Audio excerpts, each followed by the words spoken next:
Oke, hello Indonesian people, kembali lagi bersama saya Wira Fidelio. Thank you yang sudah tergabung dalam channel ini. Setelah saya melihat kolom komentar, paling banyak itu pembahasannya meminta membahas mengenai Terra Infinita lanjutannya bagaimana, kemudian Abad Kekosongan Part 3. Nah, Abad Kekosongan Part 3 adalah konten favorit saya. Dan itu sedang saya persiapkan kemungkinan Sabtu atau Minggu. Dan kalaupun lewat sedikit, telat sedikit, mungkin karena ada kesibukan saya atau pergi kondangan atau sedang ada pekerjaan gitu kan, tapi pasti saya akan buat karena itu memang masih gantung dan saya yakin itu bisa sampai part 5 dong, karena gini, karena pembahasan mengenai abad kekosongan itu banyak sekali. Itu kan masih dari sisi agama yang kemarin yang pertama, dan yang kedua mengenai sisi bagaimana Amerika menjadi the new world order pada saat itu.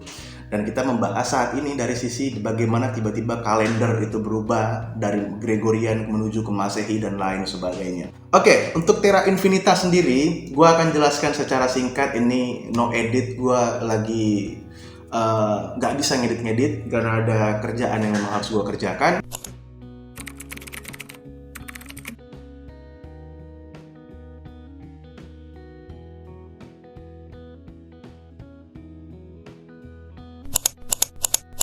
Terra Infinita itu adalah peta yang tidak nyata secara geografis, tentu berbeda dengan peta yang nyata yang ada saat ini.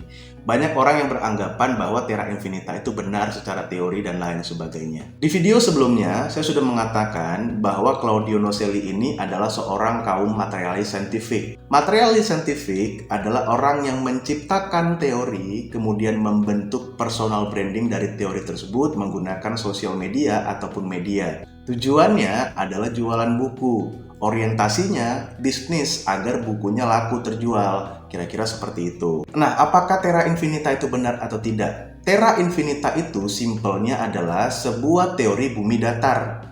Mengenai teori bumi datar, itu pertama kali diciptakan oleh seorang yang bernama Samuel Rowbotham. Samuel Rowbotham sangat yakin bahwa bumi itu datar. Bumi itu tidak bulat. Dan dia adalah orang yang sangat percaya bahwa bumi itu datar dan lain sebagainya. Dia mengutip ayat-ayat Alkitab yang mengatakan bahwa bumi itu datar dan lain sebagainya. Padahal para cendekiawan Kristen pada saat itu sudah mengakui bahwa bumi itu bulat, bukan datar gitu kira-kira. Seperti yang saya pernah jelaskan di video sebelumnya bahwa Terra Infinita tuh seperti ini, gini. Ini bumi, oh ini pas banget sih, ada rongganya lagi kan. Ini bumi.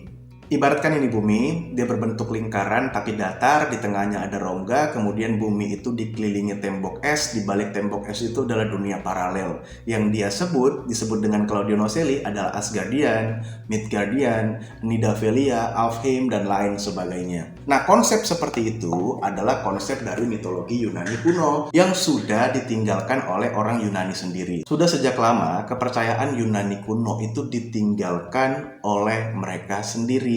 Sementara banyak orang yang masih mempercayai bahwa apa yang disampaikan oleh mitologi Yunani kuno itu benar. Padahal orang Yunani sendiri sudah menganggap itu adalah legenda dan mitos. Semua mitologi Yunani kuno dipatahkan oleh penginjilan Kristen pada abad keberapa gue lupa.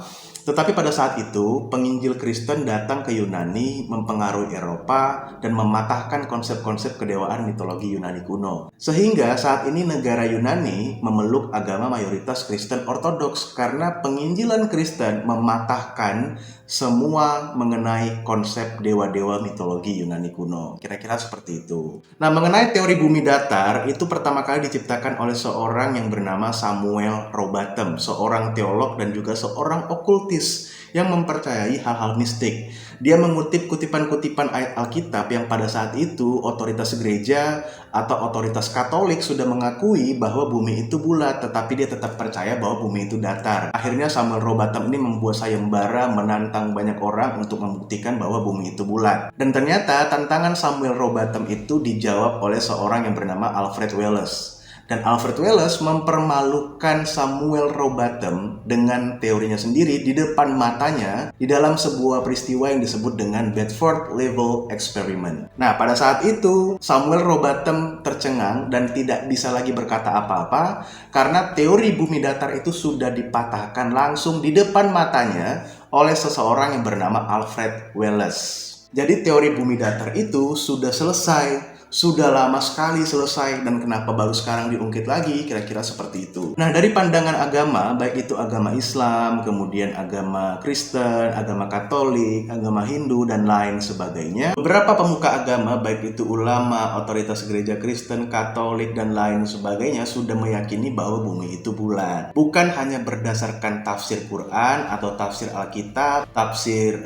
Talmud Yahudi, dan lain sebagainya, tetapi secara teori dan secara bukti nyata bahwa bumi itu bulat, kira-kira seperti itu. Mau buminya itu bulat secara sempurna atau buminya itu bulat secara lonjong, ya terserah, yang penting intinya bulat. Beberapa tokoh agama yang sering menyampaikan dakwah yang terkenal seperti Ustadz Zakir Naik, kemudian Syekh Ali Imran Hussein, kemudian juga Ustadz Hadi Hidayat di Indonesia, Ustadz Abdul Somad, kemudian juga salah satu kreator di Indonesia yang pemahaman agamanya cukup bagus dan sangat bagus menurut saya, yaitu Guru Gembul, juga meyakini bahwa bumi itu bulat. Saya pribadi pun meyakini bahwa bumi itu bulat. Hal itu disampaikan bukan tanpa alasan, tetapi karena dalil-dalil itu sudah dipatahkan, kemudian secara agama juga sudah dibuktikan bahwa bumi itu bulat. Kira-kira seperti itu. Kalau kita mengutip pernyataan Ustadz Zakir Naik bahwa bumi itu berbentuk duya, dalam bahasa Arab, duya itu artinya bulat tapi tidak sempurna, lebih kepada lonjong seperti telur burung unta, kira-kira seperti itu. Nah, dalam agama Kristen, kalau saya nggak salah dituliskan dalam Yesaya berapa gitu,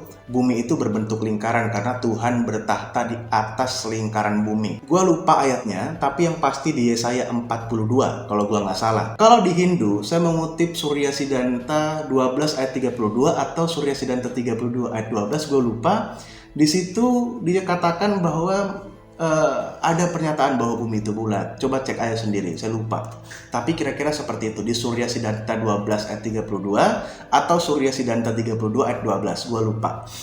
Tapi kira-kira memang menyatakan bahwa bumi itu bulat. Mengenai teori Claudio Nocelli yang mengatakan bahwa bumi itu berongga sesuai dengan pernyataan Admiral Byrd dalam buku diary-nya, kemudian juga dari pernyataan ekspedisi Nazi ke Antartika dan lain sebagainya. Memang benar dituliskan dalam buku Admiral Byrd bahwa Kolonel Richard Evelyn Byrd itu masuk ke dalam sebuah rongga yang besar di Antartika, membawa masuk pesawatnya. Ada sebuah peradaban atau kota yang sepertinya adalah peninggalan masa lalu, peninggalan zaman dulu, dan itu adalah sebuah hal yang paling fenomena dituliskan dalam buku diary-nya Admiral Byrd. Dan hal itu sama seperti yang dikatakan oleh Nazi. Mereka menemukan rongga-rongga besar di Antartika dan diduga Nazi menemukan sebuah peradaban yang berada di bawah tanah atau di bawah rongga Antartika. Ekspedisi perjalanan Nazi ke Antartika pada mulanya hanya untuk mengeksploitasi ikan paus.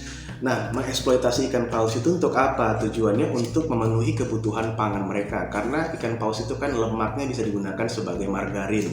Jadi itu sebenarnya hanya untuk kebutuhan pangan Nazi Jerman pada saat itu. Tetapi pada saat mereka melakukan penjelajahan ke Antartika, tujuannya untuk mengeksploitasi ikan paus. Dalam buku-buku sejarah Nazi, pada saat mereka melakukan ekspedisi ke Antartika yang mulanya hanya mengeksploitasi ikan paus, tetapi ada sesuatu hal yang mereka temukan di luar daripada dugaan mereka. Salah satunya adalah dugaan penemuan mengenai peradaban yang tersimpan di dalam bawah tanah Antartika. Apakah itu memang peradabannya sudah musnah atau peradabannya masih ada sampai saat ini, itu masih misteri. Banyak yang berkeyakinan bahwa peradaban itu masih ada atau situs-situs sejarah itu masih ada karena terawetkan dengan situasi yang dingin di Antartika. Nah, itu sebuah rumor dan konspirasi. Nah, mengenai kenapa Antartika itu dijaga oleh militer bersenjata dan lain sebagainya, ada sebuah perjanjian yang disebut dengan Antarctic Treaty System, di mana Antartika itu harus bebas dari klaim teritori, kemudian juga harus bebas dari politik, menjaga konservasi lingkungan dan habitat di Antartika, sehingga beberapa militer negara menjaga Antartika untuk perdamaian, bukan alasan lain. Dan itu adalah sebuah perjanjian yang disebut dengan Antarctic Treaty System. Kenapa Antartika itu tidak boleh dilalui oleh jalur penerbangan? Jawabannya simpel sekali, karena Antartika itu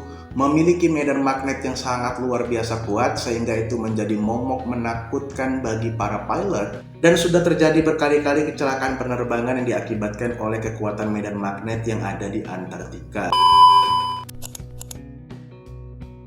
Karena seusai Perang Dunia Kedua, Amerika melakukan ekspedisi ke Antartika dengan tujuan yang sampai saat ini belum jelas, hanya mengatakan bahwa itu adalah tujuan supremasi Amerika untuk memperkuat dominasi Amerika. Tetapi sampai saat ini, ya, Antartika tertutup.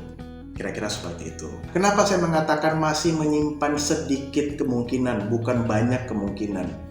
Karena Antartika itu dijaga oleh militer dari berbagai negara, salah satunya adalah negara yang saling bentrok atau antitesa dari antar negara tersebut, yaitu Amerika dan Rusia. Mereka adalah dua negara yang antitesa, itu sudah pasti kan? Karena kita tahu bahwa kedua negara ini seperti Tom and Jerry, tidak pernah akur, tidak pernah damai, dan selalu membuka aib masing-masing. Kenapa mengenai Antartika mereka tidak membuka aib masing-masing? Maka seperti yang saya katakan tadi, saya masih menyimpan sedikit kemungkinan karena saya selalu menghargai sebuah perjalanan atau karya akademis seseorang, tetapi saya juga menggunakan sisi logik dan rasionalitas. Ya. Oke, untuk teori Terra Infinita Claudio Nocelli, beliau mengatakan bahwa Antartika adalah ujung bumi. Oke, kita anggaplah hal itu benar untuk memuaskan hati orang yang percaya dengan teori flat earth, gak masalah. Kita katakan bahwa Antartika itu ujung bumi. Pertanyaannya, ujung lainnya di mana? Hampir seluruh yang ada di bumi ini sudah diduduki oleh masyarakat atau ada manusianya. Kalaulah seandainya kita katakan bahwa ujung Antartika itu adalah ujung bumi, namun ujung lainnya di mana? Tentu kalau ada ujung lainnya, maka itu sudah diketahui oleh banyak negara. Dan sampai saat ini tidak ada pernyataan bahwa ujung bumi selain dari Antartika. Nah pertanyaannya, kenapa selalu teori konspirasi mengenai flat earth itu membahas ujungnya selalu di Antartika? Kenapa tidak di negara lain, di wilayah lain? Ya jawabannya simple, karena Antartika itu tidak menjadi public domain sehingga bisa dijadikan sebuah teori konspirasi yang mengatakan bahwa Antartika adalah ujung bumi. Kira-kira seperti itu.